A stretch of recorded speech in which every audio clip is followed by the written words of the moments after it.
Mga ka-people, ito ang Lipa City Community Park.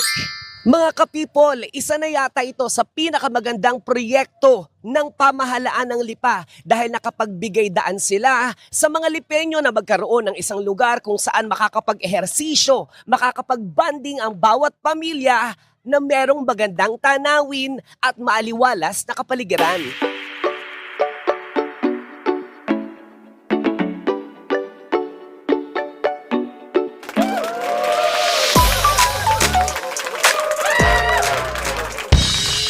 Si DJ Once, ang saya-saya. Si DJ Once, ang sarap tumawa. Si DJ Once, sa inyo ay bibisita. Si DJ Once, gagawin kayong bida. Si DJ Once, ang saya-saya. Si DJ Once, ang sarap tumawa. Si DJ Once, sa inyo ay bibisita. Si DJ Once, gagawin kayong bida. Ultimo, ang mga kabataan ay talaga namang nandirito dahil nagagawa nila ang mga sports na gusto nila. Katulad na lang ng isang kabataang makikilala natin ngayon. Be, alika, dito tayo sa camera. Ayan, skateboarding, tama ba ako? Tama po. Gaano ka nakatagal na nag-skateboarding? 7 years po. 7 years and nung wala pa yung Lipa City Community Park, kasi ngayon meron na kayong magandang platform para sa skateboarding. Saan ka nag-skating? Doon lang din po sa amin, basketball court po. Taga saan ka ba? Sa Tambo po. Tambo, Lipa City, and ano ang iyong pangalan? At ilang taon ka na? Daryl po, at 18 years old po. 18 years old, ikaw ba'y nag-aaral? Hindi na po. Hindi na, pero mostly ng oras mo nandito ka sa Lipa City Community Park para mag-skateboarding. Opo. Para po, pag nag-skate po kasi ako, nawawala po ang problema ko, nababawas-bawasan po.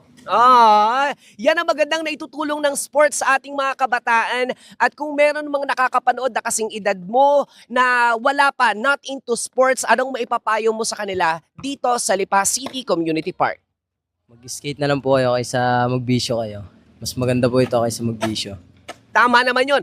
Mag-skate kesa magbisyo. Mag-sports kesa magbisyo. At higit sa lahat, syempre, ipagpatuloy ang pag-aaral dahil ang kabataan ang pag-asa ng bayan. Good luck!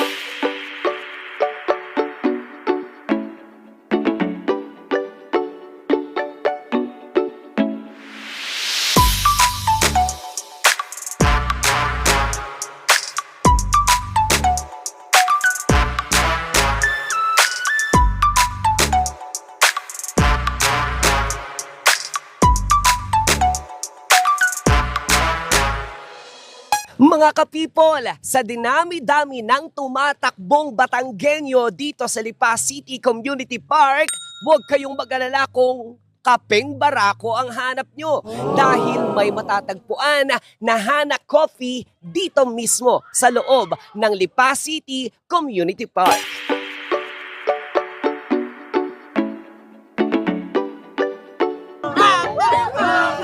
Mga ka-people, may nakausap na tayong kabataan. Ngayon, dito naman tayo sa mga may konting katandaan lang naman. At syempre, sir, ano pong pangalan nyo? June po, June. Sir June, gaano na po kayo katagal na pumupunta dito sa Lipa City Community Park? Wala ginawa ho ito. Lupa pa ito. And alam nyo po, sinabi ko kanina na isa ito sa pinakamagandang proyekto ng pamahalaan ng Lipa City dahil nagkaroon ng isang lugar kung saan nag-e-ehersisyo ang bawat Lipenyo. Sa ganda po ng lugar na nakikita ko ngayon, at kayo po ay sa Puluna hanggang sa ngayon ay pupunta dito, may kulang pa po ba? Kasi sa nakikita ko, maganda po yung pagkakayari, pagkakagawa, disenyo. Pero bilang kayo po ay lagi-laging nandirito, ano pa po ang kulang ng Lipa City Community Park? Dito po ay gusto sana namin magkaroon pa ng net sa kabila, net at saka ilaw pa po, dagdag ilaw po. Dahil mga bata ay hanggang gabi gusto nila maglaro. Ay pag walang ilaw, ay di pag dilim ay wala na. Sana ho ay makarating kay Mayor, saka sa inyo po. Net dahil doon sa kabilang side po na hindi ko po napupuntahan, walang net, so yung bola po ay mahirap habulin. May tinatamaan, may tinatamaan na tao. Ay, oo nga. Alam mo, ang ganda nung sinabi ni Sir. Kailangan talaga ng net kasi maraming sports na nagaganap dito, may mga tumatakbo at minsan yung mga naglalaro ng soccer ball na ito, tama po ba soccer ball ito? Soccer ball ay natatamaan yung mga tumatakbo. Kaya naman, Mayor, kailangan pa daw ho dito ng mas marami pang net dahil para sa safety na rin ng bawat lipenyong nag-e-exercise dito sa ating community park. At isa pa, humihiling po sila ng mas karagdagan pang ilaw. Tama po ba? Ilaw po sa Sir Mayor, ilaw po. Yun ang kailangan po namin. Kasi medyo madilim daw po sa gabi, nagkakapalit-palit na po sila ng uniform. Siguro, karagdagang ilaw pa po, Mayor, mula kay Sir Jun. Sir Jun, may gusto ba kayong i-shoutout o batiin? Kayo po ba ay taga saan? Taga Sampaguita po ako. Mga taga Sampaguita, Lipa City, Batangas, kasama natin si Sir Jun. Mabuhay kayo dyan. Thank you, Sir Jun. Be, anong pangalan mo, Be? Adrian po, Adrian. Sakit kay mama! Alam ko, lumabarat ako. Yan po, mamamait po yan, mamamait po sila. Lalo, lahat po sila, mamamait po. Ikaw ba ang sports mo din ay soccer? Opo, Ayan. Gaano katagal ka nang nagsasoccer? 8 months po. 8 months ka nang nagsasoccer. Kamusta naging epekto nito sa health mo? Malakas po kasi nakakapasala ako. With over. Mas lumakas siya dahil sa kanyang pagsasoccer. Eto na, ilang taon ka na ba? Ano po, 13. 13 po. 13 years old ka pa lang at nagsasoccer ka na. Naku, ganyan dapat ang kabataan, di ba? Lagi kayong into sports. Taga saan ka ba dito sa Lipa City? Kasi, ano na po, Grand Hanip City. Ay, dito siya mismo, sa Grand Halipa City. At ito ba, mga tropa mo ba yung nakikita ko sa harapan? Malakupan. Mamamait po yan, mamamait. Sa sobrang bait nila, nililibre ka ba nila lagi? Opo. Ayan. Minsan. Bago kita bitawan, sino ang crush mong artista? Ivana. Ay, sarap Ivana. Oy, Ivana, shout out daw, pa-sponsor naman ng mga soccer player dito sa Lipa City, Batangas. Ayan, para mas magpursige pa sila sa soccer at pagiging into sports dito sa Lipa City. Thank you. Sige po. Salamat na marami. Salamat.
Mga ka-people, kaya naman hindi maikakaila na maipagmamalaki talaga ng bawat Lipenyo ang proyektong ito na Lipa City Community Park.